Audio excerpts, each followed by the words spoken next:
Assalamualaikum warahmatullahi wabarakatuh. Innal hamdalillah nahmaduhu wa nasta'inuhu wa nastaghfiruh wa na'udzu billahi min shururi anfusina wa min sayyiati a'malina. May yahdihillahu fala mudilla lahu wa may yudlil fala hadiya lahu. Wa nashhadu an la ilaha illallah wa nashhadu anna Muhammadan 'abduhu wa rasuluh. Allahumma salli ala sayyidina Muhammad wa ala alihi wa ashabihi ajma'in. قال الله تعالى في كتابه العزيز بعد أعوذ بالله من الشيطان الرجيم يا أيها الناس اتقوا ربكم الذي خلقكم من نفس واحدة وخلق منها زوجها وبث منهما رجالا كثيرا ونساء واتقوا الله الذي تساءلون به والأرحام Inna Allah kana alaikum raqiba. Summa amma ba'd. Alhamdulillah, summa alhamdulillah. Kita bersyukur kepada Allah SWT. Kita diberi kenikmatan untuk melakukan perkara yang terbaik pada waktu-waktu yang terbaik, dan tidak ada perkara yang lebih baik untuk dilakukan pada waktu ini melainkan dengan melaksanakan ibadat salat kepada Allah Subhanahu Wa Taala yang telah ditetapkan waktunya. Dan alhamdulillah, nikmat Allah Taala bagi untuk kita menyempurnakan. Dan alhamdulillah, kita berada pada bulan Rejab, yang mana ia salah satu daripada bulan haram. Allah Taala sebut inna 'iddatash syuhuri 'indallahi 12 syahra fi kitabillah yauma khalaqas samawati wal ardh minha arba'atun hurum. Sesungguhnya bilangan bulan di sisi Allah tu ada 12. Dan 12 bulan tu dia telah ada 12 bulan itu sejak penciptaan langit dan juga bumi, bukan baru. Dan di antara 12 bulan itu ada bulan-bulan haram, bulan yang Allah Ta'ala muliakan dan dilarang dengan tegas untuk tidak dilakukan sebarang dosa-dosa, dan juga kita digalakkan untuk memperbanyakkan amal kebaikan. Bulan haram tu apa dia? Zulqa'dah, Zulhijjah, Muharram. Yang tu yang sambung lah. Yang tak bersambung ni Rejab. Dan kita dah masuk bulan Rejab. Kita memperbanyakkan amalan pada bulan ini yang mana yang diajar oleh Nabi SAW. Puasa Isnin, puasa Khamis yang kita lakukan. Dan kalau ada lagi puasa-puasa yang kita tinggal dulu, banyak sebab kan. Bukan orang perempuan je tinggal puasa, orang lelaki pun tinggal puasa juga. Dan sebahagiannya mungkin tinggal puasa itu, kemungkinan besar lah, kita tinggal puasa tu disebabkan sebab yang syar'i. Mungkin sakit ke, mungkin kita musafir ke. Jadi Allah Ta'ala bagi kelonggaran untuk kita berbuka puasa. Dan kita nak kena qada balik lah. Dulu tak dah. Ni dah masuk bulan Rejab ni. Lepas Rejab Syaban. Jadi dah dekat sangat dah. Jadi kita qada waktu ini, dan kita memperbanyakkan amal kebaikan pada waktu ini. Untuk imam kita baca Quran tadi, kiraman katibin. Disebut berkaitan dengan kiraman katibin. Ada malaikat yang akan tulis amalan kita ni. Bila kita kata tulis amalan kita ni, kita risau. Sebab la yughadir saghiratan wala kabiratan illa ahsaha. Dia tak tinggal pun sikit pun, yang kecil pun ataupun yang besar. Allah Ta'ala nilai semua benda. Ini yang kita risau. Sebab tu bila kita buat amalan, kita minta kepada Allah Ta'ala. Moga Allah Ta'ala terima. So Nabi SAW baca, dan kita juga baca selepas solat subuh, Allahumma inni as'aluka ilman nafi'a wa rizqan tayyiba wa amalan mutaqabbala. Ya Allah, aku minta ke engkau ya Allah, bagi aku ni ilmu yang bermanfaat, rezeki yang baik-baik, dan amalan yang diterima. Yang ni yang kita nak ni. Amalan yang diterima ni kita tak tahu. Kita memang tak tahu. Amalan kita diterima, kita tak tahu. Kita mungkin dalam banyak hadis menyebutkan tanda-tanda amalan diterima. Hang buat begini, ikut tertib begini, diterima amalannya. Pun begitu, kita tidak tahu kadar amalan itu diterima itu bagaimana. Mungkin kita datang daripada rumah sama, kan? Pakai baju sampai rumah, daripada rumah mai ke masjid sama. Nampak gaya kita semua mangkit diri, solat di hadapan Allah itu sama. Tetapi nilaian di sisi Allah itu Allah yang mengetahuinya. Ada orang perempuan kita nampak teruk betul, melacur dirinya. Tapi kemudian Allah Ta'ala muliakan dia. Dia buat benda kecil alunya, kan? Dia bagi anjing minum. Kita anjing ni kira teruk lah. Jumpa anjing dulu kecil-kecil, jumpa anjing baling anjing. Anjing ni teruk lah kita kata. Tapi perempuan ni bagi minum anjing. Dia kata anjing ni dia lapak. Bahasa kita lapak lah, dahaga lah, lapak ayak. Dia lapak ayak macam mana aku lapak ayak. Jadi dia bagi minum anjing tu dulu. Sikit kecil kita pada kita tak ada nilai. Tapi kiraman katibin tu ni. Dan Allah Ta'ala nilai yang ni sebagai amalan yang boleh menyebabkan dia masuk ke syurga. Kita tak tahu kecil atau besar amalan kita, tetapi yang kita tahu bahawa kita mesti melakukan amalan dengan dua aspek mesti ada. Yang satu ikhlas. Buat amalan tu ikhlas sungguh-sungguh kerana Allah SWT. Ikhlas sungguh-sungguh. Menghadirkan keikhlasan itu bukan perkara yang mudah. Dan menghadirkan satu hal, kadang-kadang nak mengekalkan keikhlasan itu juga satu hal yang lain, yang berat untuk dilakukan. Ikhlas, buat amalan tu ikhlas. Yang kedua, ittiba' sunnah, ikut seperti mana yang diajar oleh Nabi SAW. Kita tak jumpa Nabi, kita tak tahu bagaimana perbuatan Nabi itu secara jelas. Lalu kita ketahui amalan-amalan Nabi daripada warisan para ulama sebelum ini. So, melalui jalan pengajian ilmu. Kita belajar ilmu daripada tok guru pun belajar daripada tok guru dia, mengaji melalui proses pendidikan yang panjang. Akhirnya kita dapat ilmu berkenaan, lalu kita beramalkan ilmu. Kadang-kadang ilmu yang kita dapat tu adalah ilmu yang memang kita dah tahu, cuma refresh balik. Biasa kuliah subuh, kuliah tazkirah maghrib, benda itulah, iaitu kita refresh balik. Jarang ilmu baru, tapi yang refresh balik. Ilmu baru ni kadang-kadang kalau kuliah lah, saya maksudkan kuliah. Kalau kuliah ni biasa kadang kuliah duha, kuliah isyak. Kalau di belah KL sana kuliah isyak kan, kuliah isyak. Yang ni memang orang nak ilmu baru, orang yang datang pun memang nak mengaji sungguh. Yang ni kita moga-moga ada dapat sedikit tazkirah ilmu baru sedikit-sedikit lah. Dia tak dapat banyak sangat, tapi ngulang balik. Dan kadang-kadang ilmu itu adalah benda yang kita tak tahu, kita langsung tak tahu, memang tak tahu, tak pernah dengar langsung sebelum ni. Baru ni di KL saya ada program sifat solat Nabi, ada anjuran daripada mursyid, dan bahagian saya bahagian wuduk. Bila sebut berkaitan tentang memasukkan ataupun masukkan air ke dalam mulut dan juga ke hidung, kita tahu, sikit sini saya tahu sahabat-sahabat makruf masukkan air secara dengan air yang sama, sunnah menurut Imam An-Nawawi rahimahullah. Sunnah menggabungkan, walaupun ada pendapat kata menceraikan, tapi menggabungkan itu. Ada sebahagian tak pernah dengar langsung, ni ustaz kali pertama dengar kan. Lepas wuduk minum air lebihan wuduk tu kan, minum air lebihan wuduk, bukan lebihan daripada badan kita tu, maksudnya kita ambil air wuduk segelas ni macam tu, ada lebih dalam minum. Tak tahu langsung, bukan aib, tak aib, tapi cumanya kita kata itu adalah ilmu baru yang kita ketahui. Moga-moga pagi ni juga kita dapat ilmu baru ataupun ulangan semula ilmu kita. Moga-moga amalan kita diterima oleh Allah SWT. Kuliah yang lepas kita telah sebut berkaitan tentang membaca doa sujud tilawah, doa duduk di antara dua sujud dan sebagainya. Dan hari ini kita nak masuk berkaitan tentang bacaan doa ketika tasyahud. Tahiyat.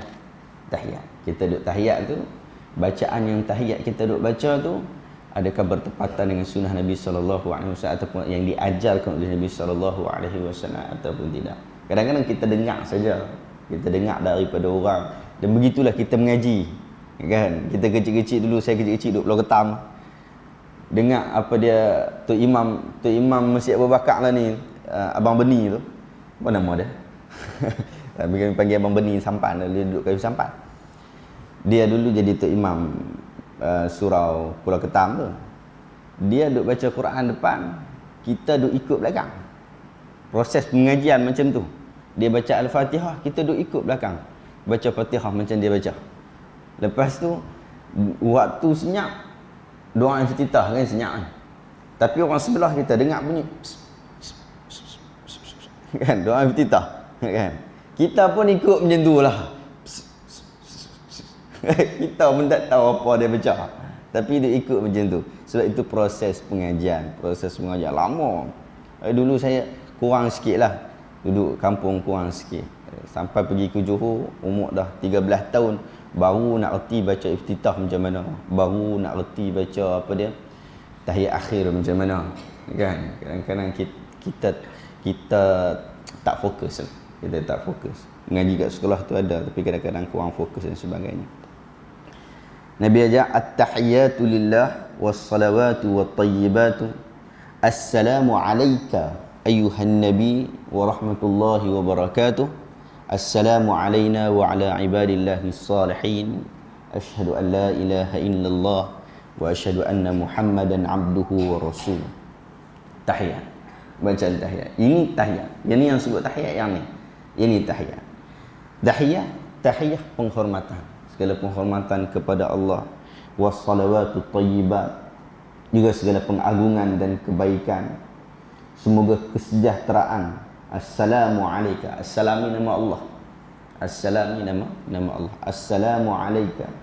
Salam, assalam, kesejahteraan. Assalam kepada kamu. Ayuhan Nabi, wahai Nabi. Ayuhan Nabi, wahai Nabi, wa rahmatullahi wa barakatuh. Walaupun Nabi dah tak ada, tetapi lafaz ini kita sebutkan. Kita sebutkan dengan lafaz yang sama, disebut khitab. Dengan khitab. Assalamu alayka. Dan salam kepada kamu, wahai Nabi. Kepada kamu. Biasa kita tak sebut kamu ni waktu orang tu dah tak ada. Mungkin kita boleh kata, Syekh Al-Albani rahimahullah menyebutkan bahawa mungkin boleh digunakan assalamu alaihi, dia kepadanya, kan, alaihi kan, kepadanya, kepada Nabi sallallahu alaihi wasallam. Tetapi dikekalkan alaika, menunjukkan bahawa itu cara yang diajarkan oleh Nabi sallallahu alaihi wasallam, maka dikekalkan cara yang diajarkan oleh Nabi sallallahu alaihi wasallam. Assalamu alayka. Walaupun Nabi tak ada, tapi itu yang diajarkan kepada kita. Sebahagian saya ada satu isu dulu berkaitan tentang imkaniyati ru'yatin Nabi sallallahu alaihi wasallam yaqadatan ba'da mautih, kemungkinan melihat Nabi setelah baginda wafat itu. Ada sebahagian pendapat yang bila saya buat semakkan tu, ada sebahagian pendapat dia kata antara sebab kemungkinan Nabi itu boleh wujud di atas muka bumi dalam bentuk kita ni adalah assalamu alayka. Kita sebut assalamu alayka, maksud Nabi masih hidup. Memang Nabi hidup, tapi cuma Nabi hidup macam kita hidup. Sebab tu kita sebut assalamu alayka. Ini pendapat yang tidak benar. Ini pendapat yang tidak benar. Dikekalkan assalamu alayka disebabkan Nabi ajar begitu. Lalu kita ikut seperti itu. Lafaz itu dia ajar, lalu kita ikut seperti itu. Assalamu alayka ayyuhan nabi wa rahmatullahi wa barakatuh. Assalamu alayna wa ala ibadillahi salihin. Dan salam juga kepada kami, kepada kita ini, kepada kami, wa ala ibadillahi salihin, dan hamba-hamba Allah yang salih. Asyhadu an la ilaha illallah wa asyhadu anna Muhammadan abduhu wa rasuluh. Yang ni penting juga. Asyhadu an la ilaha illallah wa asyhadu anna Muhammadan abduhu wa rasuluh. Kita melakukan jika kita melakukan segala dosa besar kecuali syirik, mana-mana dosa besar pun, bunuh orang dan sebagainya, kita tidak disuruh untuk mengucap dua kalimah syahadah. Tidak disuruh untuk mengucap dua kalimah syahadah kecuali syirik. Selain daripada itu tidak disuruh mengucapkan dua kalimah syahadah. Pun begitu, seorang Muslim setiap hari paling kurang 5 kali solat tu dia ada mengucapkan asyhadu an la ilaha illallah wa asyhadu anna muhammadan abduhu wa rasuluh. Aku mengucap, aku bersaksi bahawa tak ada Tuhan dah. Sungguh-sungguh ni, bila kata aku bersaksi, aku jadi saksi. Kita nak pergi mahkamah jadi saksi. Oi, ketak kita macam kita salah. Kita bukan salah pun, kita nak jadi saksi, nak bagi tahu bahawa kawan ni betul, kawan tu salah. Aku ni saksi dia. Susah, kita takut. Kita takut. Ni, nak jadi saksi ni, nak bersaksi ni bukan benda-benda biasa. Aku bersaksi bahawa tak ada Tuhan melainkan Allah. Tak ada Tuhan lain yang disembah. Tak ada Tuhan lain yang patut disembah. Yang patut disembah. Ada orang duk sembah yang lain, duk tak pekong pun boleh. Hari tu saya dapat kawan-kawan kita, sahabat kita sebut tentang apa? Caudai, kan? Agama caudai kat sinilah. Kita bincang caudai. Dan macam-macam jenis agama. Macam-macam orang sembah. Tapi cumanya kita kata orang sembah. Tapi cuma kita kata Tuhan yang layak disembah tak ada lain, Allah Ta'ala saja. Bila kita kata Allah Ta'ala, maka kita jauhkan diri kita daripada syirik. Syirik itu apa? Antaj'alallahi nidda. Kamu menjadikan Allah itu ada sekutu, ada saingan dia. Bahkan Al-Imam Al-Zahabi rahimahullah di dalam kitab Al-Kabair, dia sebut tu, nidda ni bukannya biasa-biasa. Kadang mungkin orang jadikan saingan Allah itu adalah batu. Kadang mungkin malaikat. Kadang mungkin para nabi. Dia angkat lebih pada martabat nabi tu. Sampai martabat nabi tu macam Tuhan. Macam Tuhan. Minta kat nabi macam minta kat Tuhan. Salah. Bahkan dia sebut wa syaikh dan tok guru. Tok guru pun sama. Tok guru kadang kita angkat tok guru lebih pada tahap dia. Orang yang berilmu mulia di sisi Allah. Moga-moga begitulah. Kita harap ia berlaku kepada diri kita semua. Pun begitu tak boleh kita angkat dia lebih daripada patutnya. Kan? Bila kita angkat lebih daripada patut tu yang jadi cerita macam-macam tu. Tok kenali masuk dalam, tok kenali orang bagus. Siapa kata orang tak bagus, orang bagus tu. Tapi orang belakang tu tambah pelik-pelik. Kan? Masuk teksi dia tak mau bayar lah, jadi macam mana tiba-tiba teksi tu dia terbakar lah. Macam-macam benda ni berlaku. Ini memang merapu. Benda yang merapu macam ni tak boleh berlaku dalam umat Islam. Kata nanti orang kata agama kita jadi kartun. Kan? Jadi macam itulah keadaan dia. Kita tak boleh syirikkan Allah. Syirik ni benda besar dan ia boleh berlaku, bukan boleh berlaku dan mudah berlaku. Apatah lagi kita orang Melayu kita ni. Dulu waktu Tok Guru Nik Aziz meninggal, terus terdah dia. Saya dengan family daripada Sungai Buloh terus pergi gerak sampai saja. Kami sampai biasalah lambat. Biasa bawa family ini lambat. Sampai orang dah habis balik dan semua, kita dah boleh masuk kereta lah. Orang kata sebelum tu tak boleh masuk kereta, kita dah boleh masuk kereta dah. Sampai ni orang dah habis majlis apa semua dah ni. Sampai ni dah habis kubur. Orang duk ambil tanah kubur. Kita duk tengok depan mata, orang ambil tanah kubur. Ya salam. Kita pergi gali sendiri, kita pergi ambil sendiri tanah tu. Pergi nak buat berkat lah. Kan? Macam-macam lah dia buat. Ada apa kata nak pergi buat ibu duit lah apa macam, tak tahulah. Tapi kita yang kita tak nafikan bahawa perbuatan membawa kepada syirik. Kena jauh sungguh-sungguh. Kadang-kadang macam-macam bahasa. Kalau dalam ilmu persilatan pun kadang dia tukar nama. Dulu bagi nama macam-macam kan. Dia doa, dia berhajat kepada Syekh Ghaib kan, Syekh Ghaib kan, apa nama dulu tak ingat kan. Tapi cuma kemudian yang baru punya, yang dalam masjid Islam letak nama lain, Syekh Ali Najjar. Dia berubah nama Syekh Ali Najjar, baru nampak macam Arab sikit. Padahal dulu duduk sebut nama Ghaib juga. Tapi benda macam tu, benda-benda syirik sangat mudah berlaku kepada diri kita. Syirik yang kita anggap ia besar. Dulu. Sekarang tak ada dah. Dulu dekat Pulau Ketam tu, nak masuk Pulau Ketam tu, ada pokok besar kat situ. Kan? Pokok besar tu. Dulu tuan-tuan memang ada pokok besar depan tu. Orang duk puja situ. Lah ni tak ada dah, tebang habis dah. Dah ada kedai makan dah situ. Tapi cuma dulu ada pokok besar tu, orang duk puja.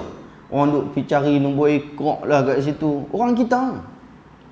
Kadang-kadang orang pergi masjid juga pun masalah juga. Orang tak pergi masjid, dia. Tapi cumanya orang pergi masjid pun kadang-kadang tak ada selesai juga. Masalah-masalah macam tu. Asyhadu an la ilaha illallah. Kadang-kadang dia sebut at-tahiyat ni, itu tahiyat. Bila nak angkat tangan ni? Bila nak angkat jari ni kan? Orang kata okey, kita angkat ketika asyhadu an la ilaha illallah. Ada yang kata asyhadu an la ilaha illallah. Ada kata daripada awal. Saya dalam bab ni memang taklid Tok Guru saya, Syekh Ali Ad-Dimyati. Dia kata at-tahiyat ni daripada sudut hadis tak ada mengkhususkan bahagian mana dia angkat, tetapi disebutkan dalam hadis bagi dia mengangkat jari itu. Lalu dia angkat daripada awal sampai kelah, sampai sebelum bagi salam baru dia letak. Dia letak atas, dia berdiri, angkat, kemudian sampai sebelum bagi salam. Tapi kita kata dia angkat jari itu. Cuma kadang-kadang orang bila dia nak angkat tu dia tunggu waktu asyhadu an la ilaha illallah tu. Asyhadu an, dia duk fikir dalam kepala otak dia an nak kena angkat. Sepatutnya bukan dalam kepala otak dia duk fikir an kena angkat. Dia kena fikir apakah yang maksud disebutkan dalam asyhadu an la ilaha illallah tu. Yang ni perbuatan spontan. Kan? Perbuatan spontan. Dia duk tuju kepada bila nak pergi angkat tu. Asyhadu an. Dia duk tunggu nak sebut an. Bukan nak tunggu nak sebut an. Makna asyhadu an la ilaha illallah tu. Makna tauhid itu yang penting.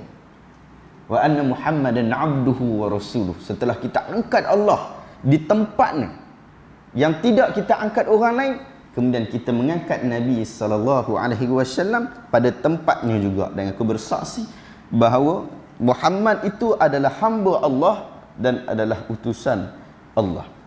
Itu yang kita sebut dalam at-tahiyat. Kemudian doa yang ke-23, membaca selawat setelah tasyahud. Selawat setelah tasyahud yang kita duk baca selalu kita sebut sebagai selawat Ibrahimiyah. Ini disebut sebagai penghulu segala selawat lah, dan tidak ada selawat yang lebih baik daripada selawat ini. Ada orang reka selawat lain tak apa. Reka nak baca sendiri ikut elok, baca sendiri. Tapi nak kata selawat tu lebih bagus daripada selawat yang diajar oleh Nabi, yang ni tak boleh pakai. Selawat mana ataupun apa ajaran yang dibuat oleh orang kemudian, yang kadang-kadang mungkin dilihat daripada sudut sebelah mata yang tidak bercanggah dengan apa yang dibawa oleh Nabi. Pun begitu, jika ada ajaran itu daripada Nabi itu lebih baik. Kan? Kadang-kadang kita dahulukan apa yang orang lain. Tetapi bagaimana Nabi SAW? Banyak amalan-amalan yang ada yang dibawa oleh Nabi SAW yang masih kita tinggalkan. Ada buku 100 sunnah Rasulullah yang dilupakan. Ditulis oleh Haifa Abdul Rahman. Seorang ulama wanita daripada Arab Saudi. Haifa Abdul Rahman. Banyak perbahasan buku tu bagus. Dia cerita tentang sunnah-sunnah yang kita lupa kan, kita tak ingat. Kita tahu sunnah tu tapi kita tak buat. Ataupun sunnah tu kita tak tahu tapi kita buat. Dalam amal seharian kita buat, cuma kita tak tahu itu sunnah, maka tidak mendapat pahala sunnah. Yang ketiga, kita memang tak tahu langsung. Lalu sunnah itu memang wujud, tetapi bila kita tak tahu, kita tidak melaksanakannya. Jadi buku itu bagus. 100 sunnah Rasulullah SAW yang dilupakan. Ada satu lagi buku yang hampir serupa juga, Sunanul Mahjurah. Sunnah-sunnah yang dilupakan, tapi diberi nama sunnah yang diabaikan. Sunnah-sunnah yang diabaikan. Kat dalam tu dia tidaklah sampai 100. Dia ada 20 sunnah-sunnah yang diabaikan. Dan mungkin berlaku pengulangan daripada buku 100 sunnah yang dilupakan oleh Hafiz Abdul Rahman. Pun begitu, yang bagus pada buku sunnah yang diabaikan, tulisan oleh Syekh Muhammad Said Ruslan. Dia masih hidup lagi di Manufia. Dia punya buku tu bagusnya ada di sudut mukadimah.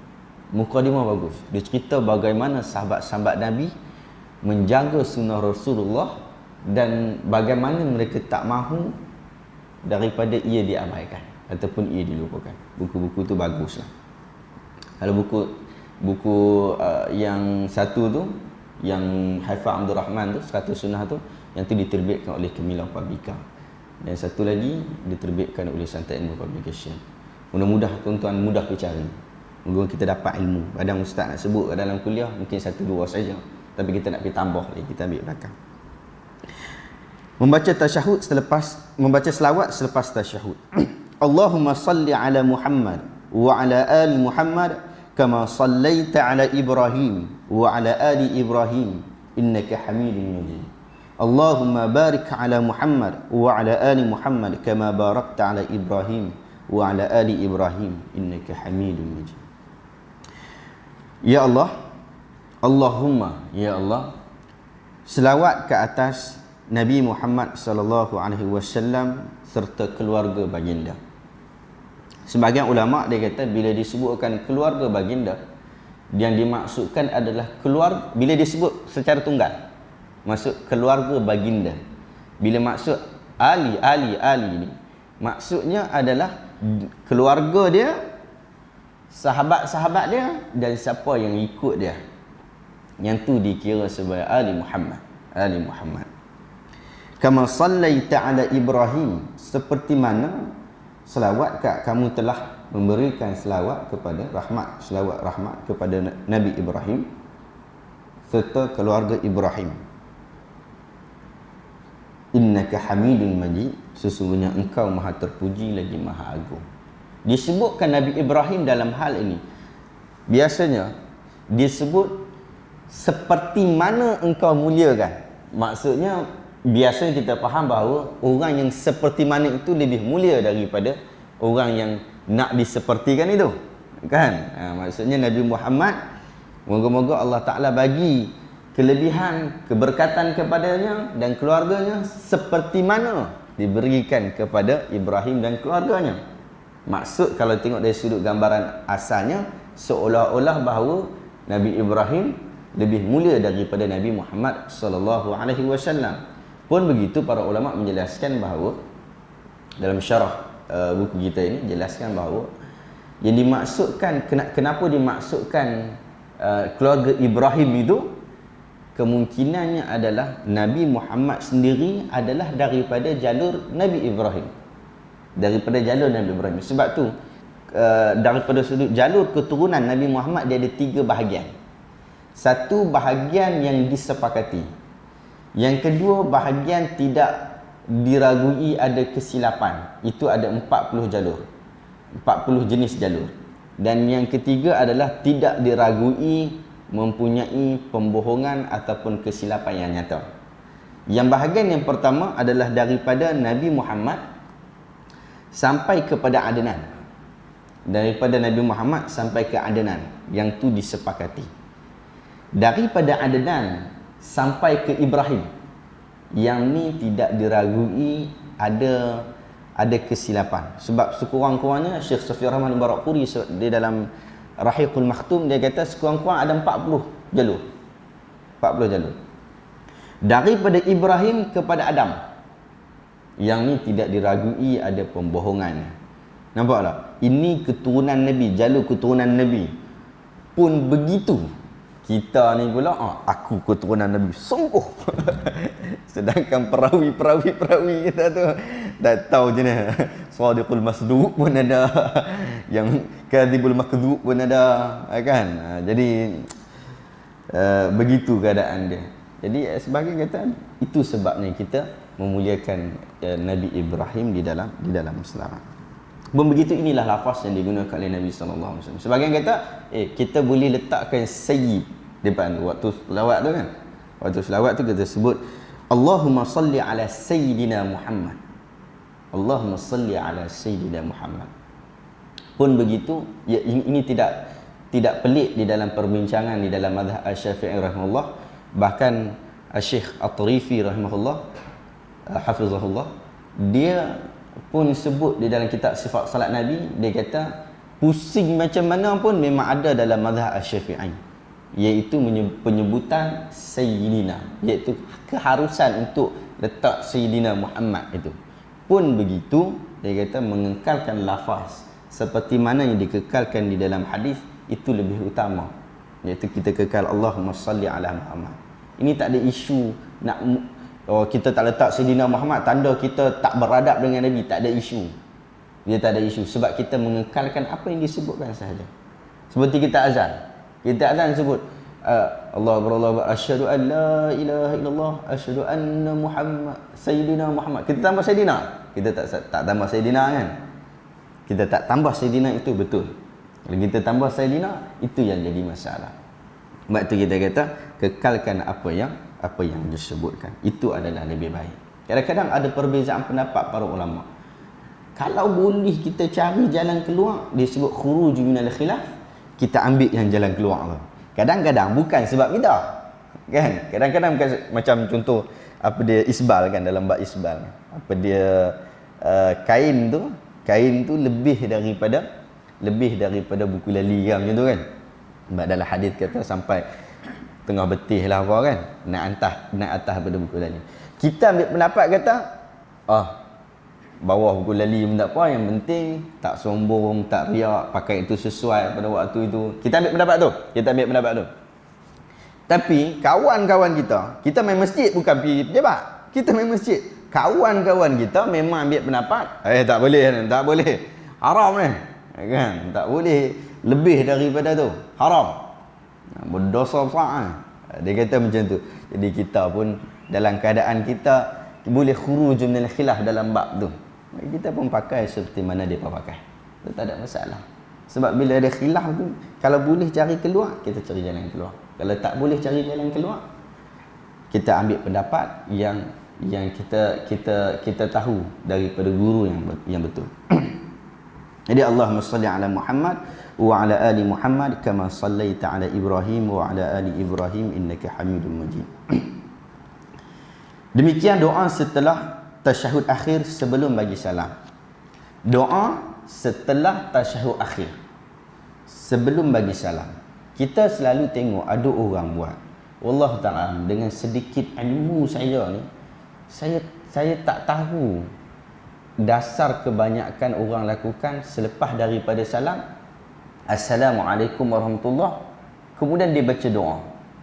Kemudian bagi salam, Assalamualaikum warahmatullahi wabarakatuh, dia baca doa. Kan? Kita biasa tengok kan?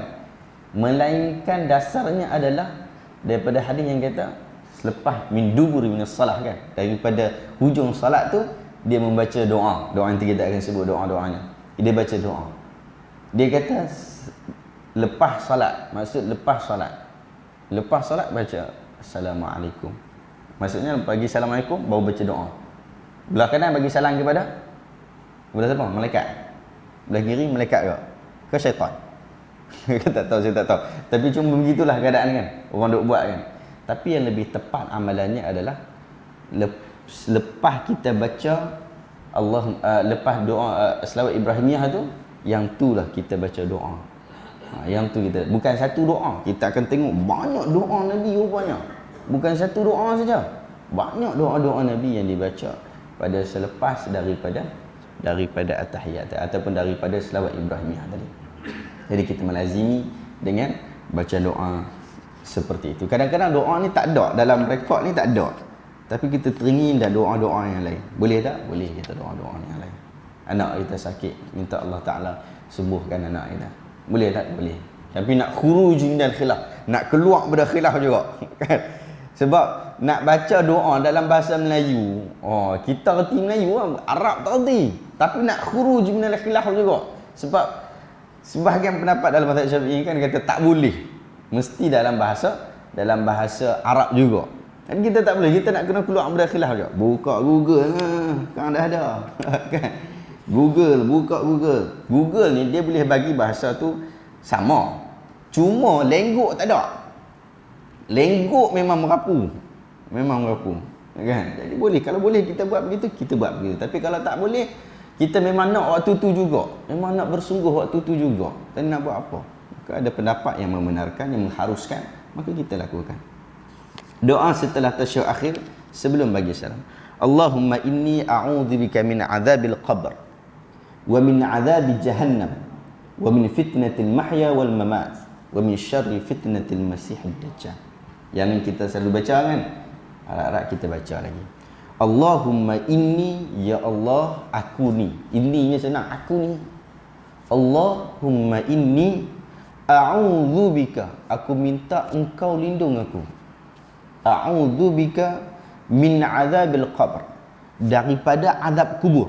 Azab kubur, dalam kubur ada azab ataupun nikmat. Nikmat ataupun nikmah, dua-dua. Kalau tak dapat nikmat, hang dapat siksaan. Jadi kita minta Allah Ta'ala lindung kita daripada azab kubur. Osman bin Affan dalam satu riwayat, dia pergi dekat satu perkuburan. Biasalah sunnah untuk pergi kawasan kubur, kan? Pergi kubur, kemudian mengucapkan salam, duduk sekejap. Untuk apa? Kita nak muhasabah diri kita, kan? Bagi waktu yang sesuai. Kita rasa waktu pagi lepas subuh sesuai. Waktu sunnah, waktu malam Nabi pergi waktu malam, kita pergi waktu malam. Malam-malam tak berani, takut hantu. Apa dah. Saya kata hantu tak ada. Ada jin, syaitan ada. Tapi cuma hantu tak ada. Hantu ni merapu. Tapi macam itulah keadaan dia. Macam tu keadaan dia. Jadi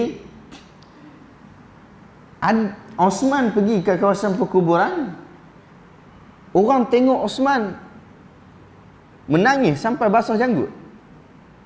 Menangis sampai basah janggut. Teriak sampai basah janggut. Orang tanya, pasal apa? Kenapa kamu menangis? Adakah kamu meratapi kematian? Dia kata, dah. Tapi aku takut. Aku takut tentang azab kubur. Jadi kita pun begitulah. Osman begitu. Osman ni orang yang dijanjikan syurga, matinya syahid. Dia pun begitu. Bagaimana dengan kita? Kan? Bagaimana dengan kita? Sebab azab kubur berat. Dan azab kubur ni dia sangat berbeza. Sebab dia duduk alam lain, alam yang berbeza dan mempunyai situasi yang berbeza, keadaannya berbeza. Kita alhamdulillah hadza min fadli rabbina, kita duduk pada zaman ini, kita jumpa satu alam yang lain. Kita boleh nampak alam tu. Tak payah nak pergi mati dulu, jumpa. Tak, kita jumpa alam. Alam apa? Alam internet. Kan?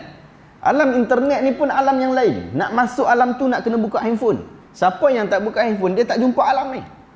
Hang duk cakap apa ni? Dak ni tengah viral ni. Viral apa?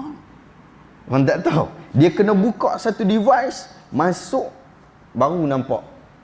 Baru jumpa alam tu. Dan alam tu tak sama macam alam kita ni. Sebab tu ada anak beranak boleh bergaduh buat politik dalam alam tu. Bergaduh kira macam nak cerai berai. Duduk kat rumah. Assalamualaikum. Baik kan? Alam yang berbeza. Alam yang berbeza. Tapi ada alam yang lebih berbeza daripada itu, iaitu alam kubur. Alam kubur ni disebut barzakh. Barzakh, kawasan pertemuan di antara dua tempat. Barzakh, dua tempat. Ni di kubur. Dan kita minta Allah Ta'ala lindung kita daripada azab kubur. Azab kubur ni ajaib. Sebab Allah Ta'ala akan kenakan azab sebelum hisab. Betul tak? Hisab kemudian. Nanti bila kita dibangkitkan, baru kita dihisab, betul? Tapi ni azab dulu. Sebelum hisab. Oh, risau kita. Allah Ta'ala mengetahui tentang hal berkenaan. Sebab tu, apa dia tadi Tok Iman kita baca? Yauma la tamliku nafsun li nafsin syai'a. Pada hari itu, tak ada orang yang dapat menguasai diri dia sendiri. Wal amru, segala urusan, yauma idzin lillah. Semua urusan pada waktu berkenaan lillah. Allah Ta'ala punya. Allah Ta'ala akan tentukan.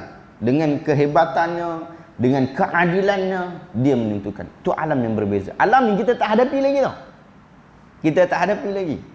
Kita kadang, orang, budak-budak duk main kat jalan kereta api tu, dia duk nampak kereta api, dia lari. Kan? Kita kata, jangan duk buat macam tu, saya kena langgar. Tak kena langgar pun. Kan? Mai kena seorang kawan dia, lama 2-3 tahun lepas tu, kawan dia kena langgar macam tu. Macam ada titi tinggi dekat Kuala Polis kan, dekat apa, menggabungkan di antara kampung apa tu, yang kampung tengah dengan kampung ni kan, kampung Tandiap apa ni, kampung di situ kan, ada titi tinggi tu kan.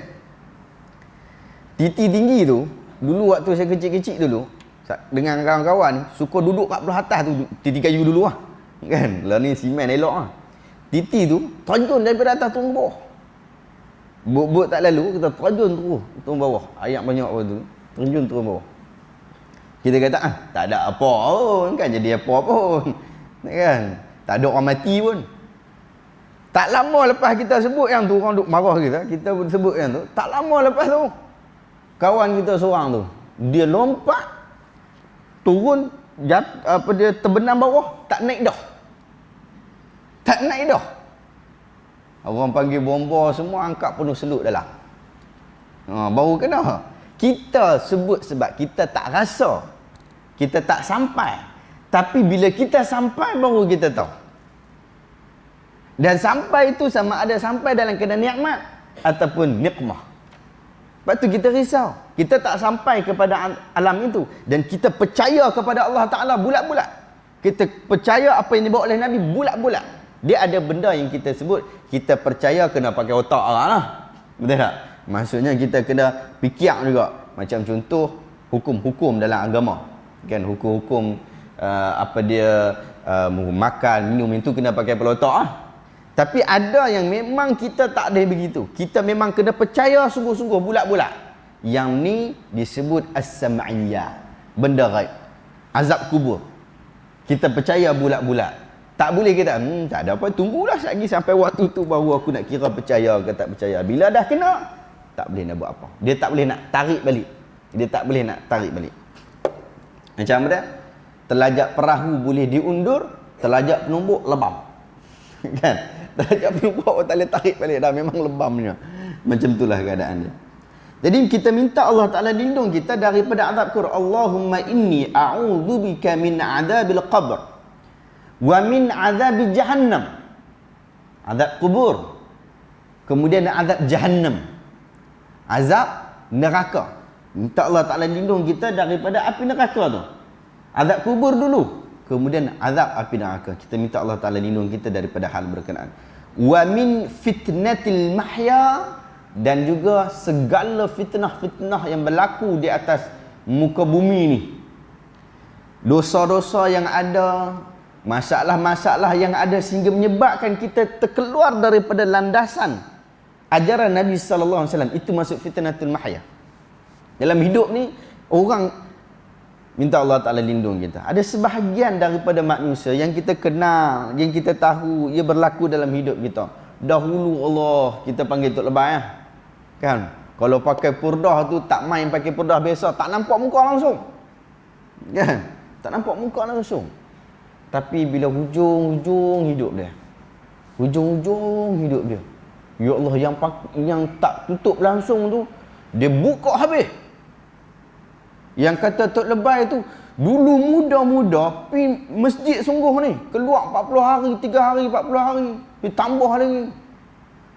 Kemudian bila tua-tua tak mau, masjid pun tak mau datang, orang cerita bab agama tak mau langsung. Ada macam tu, kita nampak berlaku. Moga Allah Ta'ala lindung kita, keluarga kita, masyarakat kita daripada hal berkenaan. Ini fitnah dalam hidup dunia. Wa min fitnatil mamat, ataupun wa min fitnatil mahya wal mamat, dan kematian. Fitnah kematian. Fitnah kematian ni apa? Sebahagian ulama kata fitnah kematian itu adalah azab kubur. Tetapi sebahagian kata tak bersetuju. Sebab apa? Telah disebutkan azab kubur sebelum itu. Jadi mana mungkin dia disebutkan sekali lagi. Jadi yang dimaksudkan dengan fitnah kematian itu adalah sakaratul maut. Sakaratul maut ajib. Kita dengan orang tu hidup lagi. Kita pun hidup lagi. Orang tu tengah sakaratul maut, dia nampak kita nampak dia. Dia nampak dan berlaku satu lagi alam pada diri dia. Dan alam itu berbeza dengan kita, dan dia sedang menghadapinya. Dia sedang menghadapinya. Sebagian hadis menyebutkan datang 2 orang manusia yang berupa mak dan juga ayahnya, maksud orang yang sangat dia sayang. Seorang berupa kepada Yahudi, seorang berupa kepada Nasrani. Datang kepada dia. Jadilah Yahudi, bahagia kamu. Jadilah Nasrani, bahagialah kamu. Ini fitnah sakaratul maut. Yang berlaku ketika sakaratul maut. Macam-macam peristiwa yang berlaku, tetapi yang diberitakan kepada kita sedikit sahaja. Tapi begitu. Ini ajib. Dan alam ini kita minta Allah Ta'ala lindung kita daripada tersesat jalan. Sebetulnya kita minta kat dunia jangan tersesat jalan. Di waktu sakaratul maut tu juga begitu. Sakaratul maut dihadapi oleh semua orang, termasuk Nabi SAW. Aisyah kata, aku bila pergi melawat orang sakit dan uzur dan dia dalam sakaratul maut, kesusahan untuk mati, aku tengok aku tak rasa takut sangat. Sebab apa tak rasa takut? Sebab Rasulullah mati di pangkuan aku, dan sakaratul maut Rasulullah paling dahsyat. Kita kalau kata paling dahsyat ni kira mati su'ul khatimah, ha? Kan? Dah. Sebab tu para ulama bila membahaskan hadis Bukhari tu, dibahaskan, dia kata sakaratul maut yang pedih itu tidak hanya berlaku kepada orang yang kafir ataupun orang yang sesat sahaja, ia juga berlaku kepada orang yang saleh, orang yang beriman, bahkan kepada Nabi SAW, orang yang paling tinggi takwa di sisi Allah. Jadi begitu. Berat. Sebab apa dikenakan begitu kepada Nabi? Untuk nak menyelesaikan apa-apa yang berkaitan tentang dunia kepada Nabi SAW. Jadi demikian. Itu demikian. Itu kita minta Allah Ta'ala lindung kita daripada fitnah mahya wal mamat. Wa min syarri fitnatil masihid dajjal. Demikian juga kita minta Allah Ta'ala lindung kita daripada kejahatan fitnah Masih Dajjal. Masih Ad-Dajjal. Dia ada Al-Masih Isa ibn Maryam. Al-Masih ni yang Dajjal ni maksudnya adalah orang yang dia hilang satu benda. Al-Masih Dajjal disebutkan kemungkinan disebabkan matanya satu tu buta. Dia ada 2 biji mata, bukan satu. Tu Cyclops yang ada satu tu. Kan? Bukan Dajjal, Cyclops. Dia ada 2 biji mata. Dan 1 biji mata dia tu tak berapa nampak ataupun buta. Itu masalah dia. Dan dia membawa kepada kesesatan umat. Dan kenapa Nabi sebut Dajjal sedangkan Dajjal tak muncul zaman Nabi? Bukan takat zaman Nabi, zaman sahabat pun tak muncul. Zaman tabi'in tak muncul, tabi'in tak muncul, zaman kita pun tak muncul lagi. Sebab Dajjal ni bukan pahaman ke apa dah. Dajjal ni adalah satu manusia.